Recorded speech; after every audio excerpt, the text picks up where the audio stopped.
Salut à tous, j'espère que vous allez bien. Aujourd'hui, pas d'écologie, car on va voir un petit peu d'histoire et je vais vous raconter la manifestation caricative annuelle parisienne qui s'est ensuite transformée en véritable cauchemar, histoire qui s'est actuellement bien repopularisée avec la télé. Y a un problème? Qu'est-ce que c'est? Tout est brûlé en une demi-heure.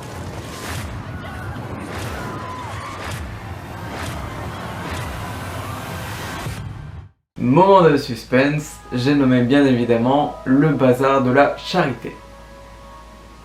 Alors pour ceux qui ne connaissent pas, donc le bazar de la Charité, donc c'est un endroit avec pas mal de ventes, donc de bienfaisance organisée, donc à partir de 1885 à Paris. Il s'agissait donc de vendre des produits, donc des objets d'art, des bibelots, tableaux, bijoux, etc., au profit justement des pauvres. D'où son nom. Donc l'histoire de cette manifestation mondaine a été marquée justement par une catastrophe du 4 mai 1887 due à un incendie causé par la combustion des vapeurs d'air qui étaient utilisées pour alimenter la lampe d'un projecteur de cinéma. Il en résulta du coup en effet le décès de plus de 120 personnes, pour la plupart des femmes de la haute société parisienne. Alors ce petit détail, on y reviendra dessus un petit peu après.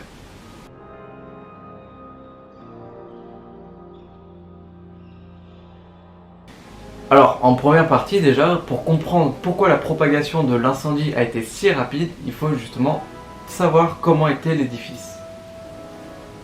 Après avoir connu plusieurs adresses, le bazar de la Charité s'installe en 1897 dans un hangar en pitch peint, rue Jean Goujon. Le bazar donc sera décoré pour représenter une rue de Paris au Moyen-Âge, avec ses éventaires, ses échoppes aux enseignes pittoresques, ses étages en trompe-l'œil et surtout ses murs tapissés en lierre et de feuillage. Au bazar de la Charité, il y a deux attractions importantes au moment de l'inauguration. Le 4 mai 1897, la bénédiction papale qui est apportée par le nonce apostolique et Le bazar proposa même, donc via un apprenti, un spectacle de cinématographe où pour 50 centimes, il pouvait voir des images animées donc des frères Lumière projetées par un projecteur donc 35 mm normandin et joli. Alors le bazar possédait donc 22 comptoirs et un buffet, donc qui étaient tous appartenus à la haute aristocratie française ou à la haute bourgeoisie, et chaque comptoir possédait donc à peu près 10 personnes. Pour donner quelques chiffres, donc apparemment il y avait à peu près donc 800 à 1200 personnes pour à peu près une quarantaine d'hommes qui étaient apparemment essentiellement des membres du comité ou des membres de l'organisation.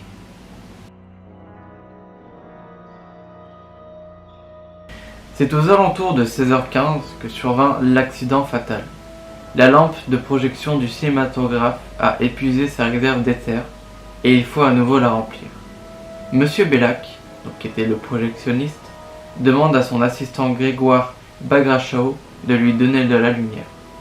Plutôt que d'ouvrir le rideau en toile goudronnée, celui-ci fait l'erreur d'allumer une allumette, dont l'appareil étant mal isolé, les vapeurs d'éther s'enflammèrent.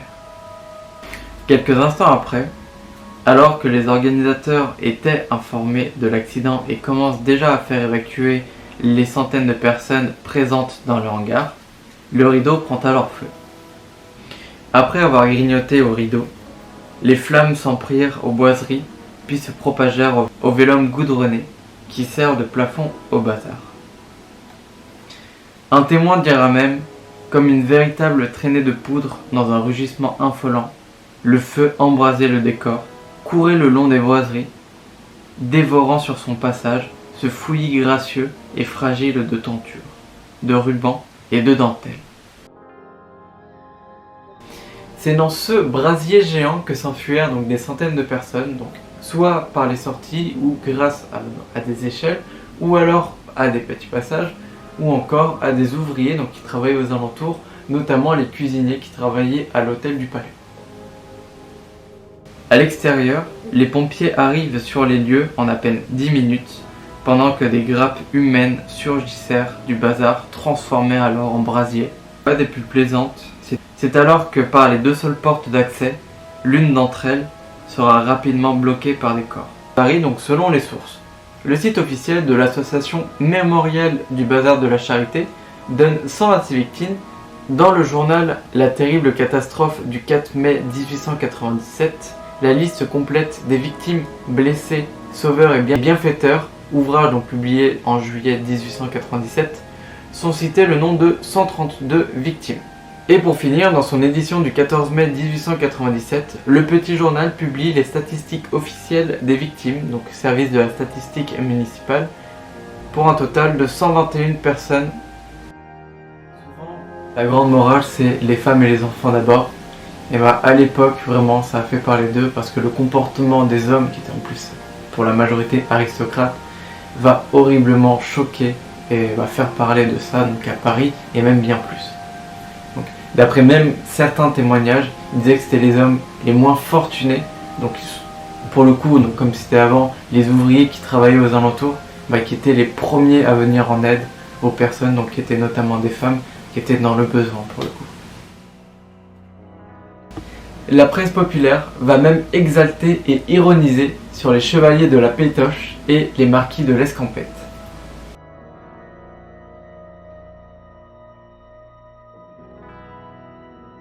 Alors déjà, bon, ce qui paraît un peu logique, mais premièrement, l'arrêté préfectoral donc, du 28 février 1899 octroie une concession gratuite à toutes les victimes de l'événement.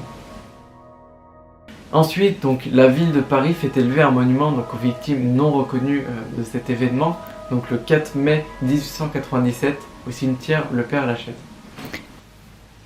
Donc ce qui est intéressant, c'est que maintenant, toutes les réglementations de sécurité viennent de là. Avant, il n'y avait pas de réglementation de sécurité, maintenant il y en a sur la sécurité, sur l'évacuation et même sur les matériaux de construction de certains lieux.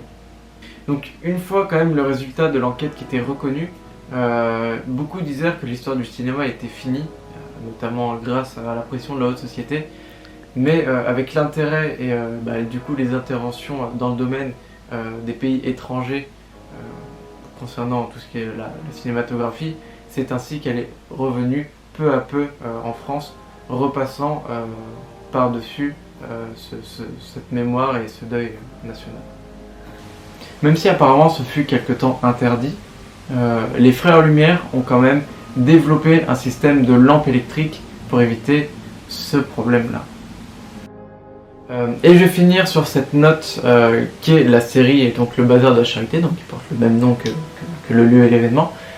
Donc la série met vraiment bien en scène tout ce moment-là, donc tout ce passage avec le rêve bien sûr dans le contexte, mais surtout vraiment comme il y a eu des traces et comme eux l'expliquent, où comme la majorité des personnes étaient des femmes, la majorité furent poussées vraiment battus, etc., etc. Et ils disaient qu'ils ont même retrouvé des traces de cheveux et de sang sur les cannes de certaines personnes, qui étaient des hommes en l'occurrence. Sur ce, j'espère que cet épisode sur le bazar de la Charité vous aura plu, et je vous dis à la prochaine.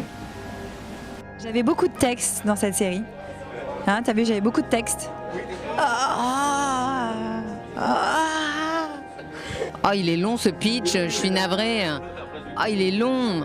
Ah, magie du montage. Bon, bref. Non, il y a beaucoup de choses qui arrivent. Je croise des doigts, je touche du bois. Je dis, aïe, j'ai fait un peu fort.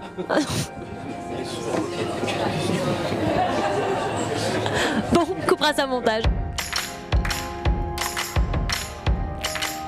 Le grand héros de la série, c'est donc l'incendie en lui-même qui fait l'ouverture du premier épisode. Un incendie historique dans lequel sont morts genre 140 femmes, je crois. Les hommes étant sortis plus rapidement. Ils sont un peu abandonnés, piétinés les femmes et tout. Et en fait, on va suivre le parcours de 3 personnages féminins dont ce drame va être le point de départ d'une prise de conscience. Et donc, ces 3 héroïnes assez différentes. Et en fait, du destin de 3 femmes qui a été complètement bouleversé suite à cet incendie. Et elles vont s'émanciper de leurs conditions féminines.